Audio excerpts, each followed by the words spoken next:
Bonjour à tous, j'espère que vous allez bien. Aujourd'hui, nouvelle vidéo où on va encore parler des STO. Il y aura une belle série et longue série de vidéos pour parler des STO parce qu'à mon sens, c'est vraiment nécessaire de s'informer et de se former par rapport aux STO maintenant, tant que le marché est encore à sa genèse. Donc, on va parler aujourd'hui d'une plateforme de création de security token, mais aussi de STO tout simplement pour les vendre, qui est PrefLogic. Allez, avant de commencer, comme d'habitude, n'oubliez pas de vous inscrire pour recevoir mes analyses fondamentales exclusives. C'est gratuit, d'accord? Vous vous inscrivez juste en dessous. La dernière en date était celle sur Holochain. Et pourquoi est-ce que Holochain pourrait remplacer la blockchain? Rien que ça. Allez, on attaque avec PrefLogic. Donc c'est un projet où je vous en avais déjà rapidement parlé. Il y a de cela maintenant plusieurs mois, voire quasiment plusieurs années. Alors on n'y est pas encore, mais bientôt. C'est une des premières plateformes de création de security token. C'est une plateforme très intéressante que je vais vous présenter aujourd'hui. Alors, si vous êtes perdu, si vous ne savez pas ce qu'est qu'une STO, une DSO ou un security token, je vous invite à aller voir ma dernière vidéo sur les STO, qui est en fait la première vidéo de la longue série de vidéos que je vais faire sur les STO. Elle va apparaître juste en haut à droite de la vidéo. Allez voir cette vidéo avant de regarder celle-là, sinon vous allez être un petit peu perdu. Alors, PrefLogic, c'est une plateforme de création de security token tout en un. Donc en gros, il propose une sorte de package où PrefLogic s'occupe absolument de tout, d'accord? Et vous, en tant qu'entrepreneur ou en tant que petite entreprise ou startup, vous avez tout simplement à passer par PrefLogic pour faire une augmentation en capital et donc faire une levée de fonds, mais en passant par, au final, le système traditionnel, d'accord? Le système financier traditionnel et non pas le système que vous connaissez peut-être qui est de l'ICO. Parce que là, on est sur la vente d'un actif financier, d'accord? Et non pas d'un jeton utile, qu'on dit plutôt en anglais, un utility token. Donc PrefLogic, il se démarque comment et comment est-ce qu'ils vont attirer justement ces entrepreneurs, ces startups ou ces petites entreprises qui veulent faire des augmentations en capital en passant par le marché traditionnel. Et bien en fait, tout simplement, en proposant un package clé en main, vraiment, vraiment pas cher. Donc en gros, il y a deux packages qui sont proposés par PrefLogic. Le premier qui coûte $10 000 et le deuxième qui coûte $20 000. Alors, pour un particulier, ça peut paraître une somme un petit peu élevée, mais je peux vous assurer que pour faire une montée en capital aujourd'hui avec la finance traditionnelle, ça coûte bien plus que $10 000, croyez-moi.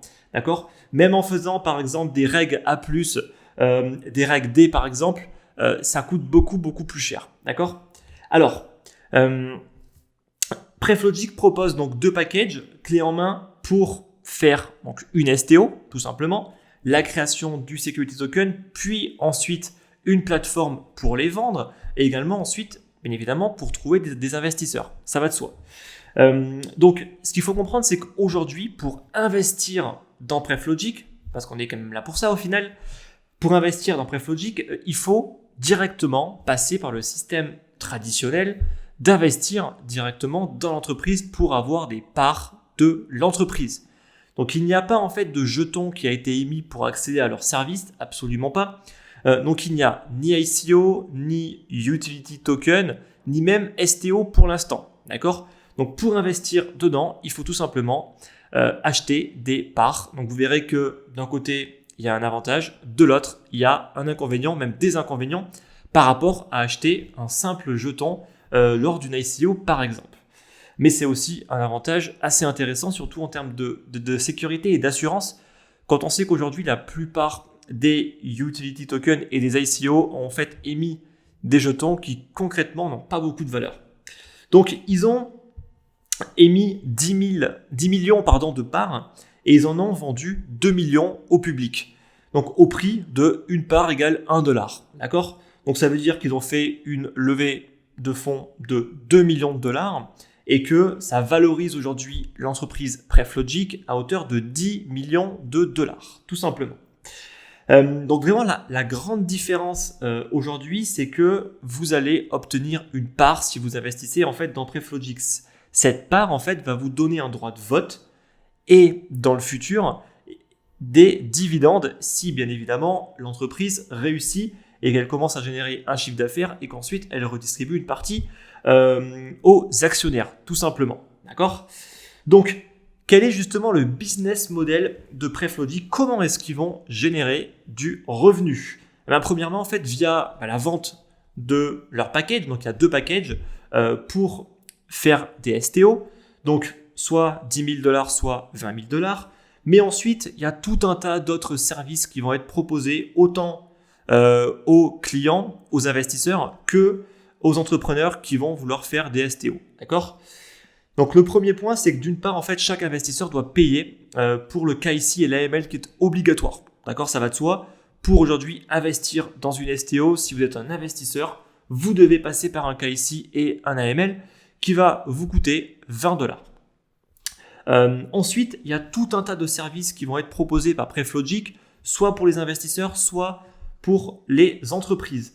Comme par exemple ce qu'ils appellent le Cap Table Management et le Shareholder Notification Service. Je m'excuse d'avance pour mon magnifique accent anglais au tarif donc de 5 $ par an par investisseur. Donc, on va dire que pour qu'un émetteur de security token puisse immédiatement avoir donc, ce qu'ils appellent un tableau de capitalisation, le Cap Table Management, en gros, c'est l'analyse des pourcentages de propriété, de dilution des actions, ça on va y revenir justement dans les désavantages, de la valeur des actions d'une entreprise dans chaque cycle d'investissement par les fondateurs, les investisseurs ou les autres propriétaires. Voilà, donc c'est un service qui est rendu.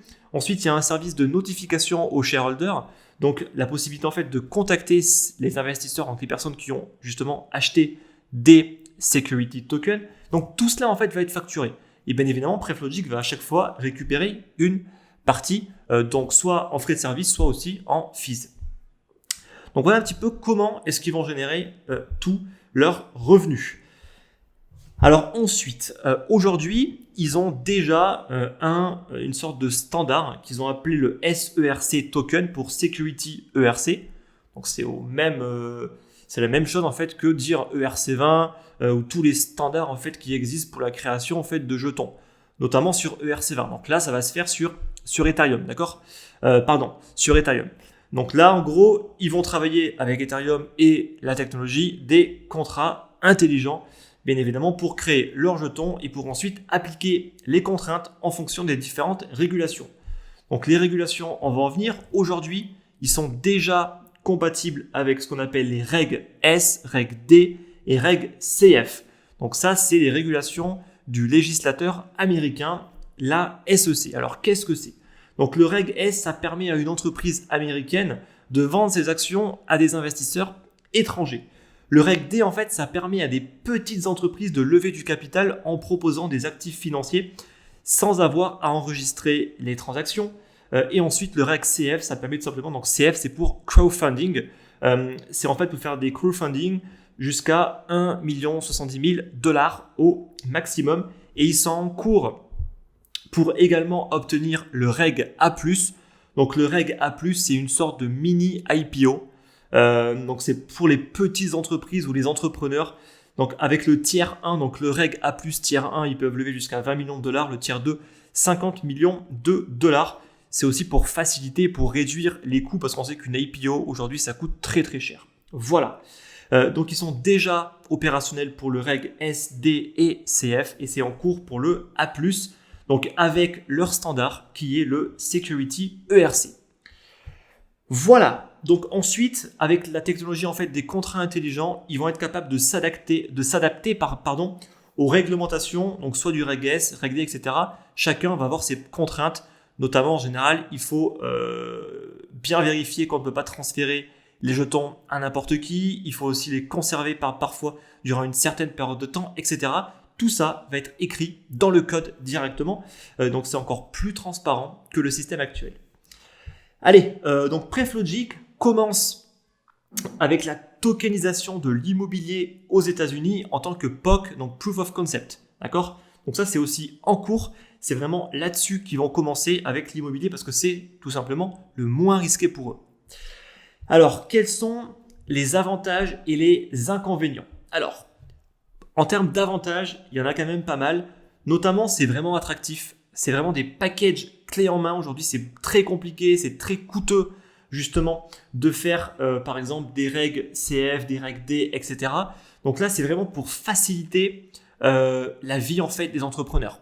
Vous avez une idée, vous créez votre entreprise et bam, vous pouvez tout de suite faire une STO en passant par Preflogic pour juste 10 000 $. C'est vraiment rien du tout pour ensuite faire des levées en capital de plusieurs millions de dollars tout en utilisant au final le service financier traditionnel. D'accord? Ça, il faut aussi le noter. On n'est pas sur une ICO. D'accord? Ensuite, donc vraiment une attractivité pour les entrepreneurs et les startups et les petites entreprises. Une solution clé en main vraiment pas chère. Ensuite, un potentiel d'investisseurs beaucoup plus important. Et surtout, en fait, c'est là-dessus où tout va se jouer. C'est justement le catalogue d'investisseurs que va être capable d'attirer Preflogic. Ça, on va aussi en parler durant les désavantages. Ensuite, c'est une équipe très expérimentée qui sait ce qu'elle fait. D'accord? Ça, c'est vraiment très important, surtout dans ce milieu-là où vraiment on n'a pas forcément le droit à l'erreur. C'est un marché, mais clairement très très prometteur, extrêmement novateur, c'est tout nouveau. Ensuite, comme autre avantage, en fait, on va directement pouvoir acheter des parts de l'entreprise. Donc, ça commence à partir de 2 500 $. Donc, c'est autant un avantage qu'un désavantage si on est habitué notamment aux ICO, notamment en termes de liquidité. Je vais en parler juste après. Et ensuite, il y a un potentiel retour sur investissement qui est juste énorme. Faut savoir qu'aujourd'hui, donc la valorisation de l'entreprise est de 10 millions de $. Vous imaginez bien que si demain, elle arrive à attirer énormément d'entreprises pour lancer des STO, qu'elle arrive également à attirer beaucoup d'investisseurs pour investir dans ces STO, et qu'elle fait, imaginons, une STO elle-même pour ensuite offrir de la liquidité aux shareholders ou carrément une IPO, vous imaginez-vous bien que c'est là où c'est jackpot pour les personnes qui sont rentrées au tout début du projet avec une valorisation ridicule de 10 millions de $. Juste à titre d'exemple aujourd'hui, on prend n'importe quel projet entreprise du top 100 sur CoinMarketCap, les 3/4 ont à peine un produit, n'ont même pas de clients et pourtant ils sont valorisés bien plus que 10 millions de $. D'accord? Et c'est pas du tout une part, d'accord, qu'ils proposent à la vente, juste un jeton utile qui en fait ne sert qu'à accéder à un service. D'accord? Donc juste, il y a vraiment une grosse différence et en termes de valorisation, il y a un potentiel vraiment, vraiment important. Maintenant, on va parler quand même des inconvénients. Quand on investit à la jeunesse d'une entreprise, c'est tout à fait différent que d'investir dans une pré-ICO ou une ICO. Quand on investit en fait dans une ICO, si le jeton n'est pas listé dans la semaine, c'est panique à bord, tout le monde panique parce qu'ils se rendent compte qu'ils ont acheté un jeton qui ne leur sert concrètement à rien. Quand vous investissez en fait dans les parts d'une entreprise au tout début, durant des années, vous ne pouvez pas vendre, d'accord? Vous ne pouvez pas échanger cette part. Ça, il faut bien le comprendre. C'est comme si vous faisiez une ICO et qu'il faut attendre 1 an, 2 ans, 5 ans pour pouvoir vendre le jeton que vous avez acheté. Et je pense qu'aujourd'hui, beaucoup de personnes ne sont pas du tout prêts à faire ça, d'accord? Mais c'est aussi, à mon avis, une des raisons pour laquelle les ICO ne sont pas du tout rentables, notamment en bear market, parce que c'est listé beaucoup trop rapidement et qu'il n'y a absolument aucun intérêt à lister un jeton qui ne sert concrètement à rien parce qu'il n'y a même pas de service. Voilà. Donc là, en gros, quelles sont les solutions pour vendre tout simplement votre part? Eh bien, soit ils font une STO, soit ils font une IPO, soit ils se font racheter. Donc c'est l'occasion en fait tout simplement pour vous de revendre à parfois un bon prix justement les parts, mais c'est assez limité. Et surtout, on investit pour plusieurs années. D'accord? On n'investit pas et puis on se dit en fait non, là il y a un meilleur projet, j'ai envie d'investir dedans. Là, vous allez bloquer votre investissement. Ça aussi, il faut le prendre en compte. Et c'est 2 500 $ au minimum. Donc ça, il faut vraiment le prendre en compte dès maintenant. Autre inconvénient, tout simplement, en fait, ils n'arrivent pas à convaincre et à attirer suffisamment d'entrepreneurs pour lancer des STO et des investisseurs pour investir dans les STO. Ça va de soi. Il faut vraiment qu'il y ait les deux. Il faut qu'il y ait des entreprises, des entrepreneurs pour lancer des STO et bien évidemment, il faut que ça attire des investisseurs.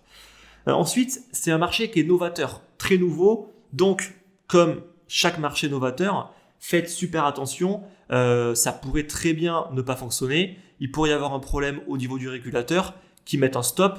Et là, c'est tout de suite la fin quasiment pour Preflogic. D'accord ? Ça aussi, il faut vraiment prendre ça en compte. Ensuite, donc justement, je parlais de la dilution des parts. Donc justement, ça aussi, c'est un risque à prendre en compte. Donc la dilution des parts, en fait, est en général fait pour augmenter le capital, là en l'occurrence de Preflogic.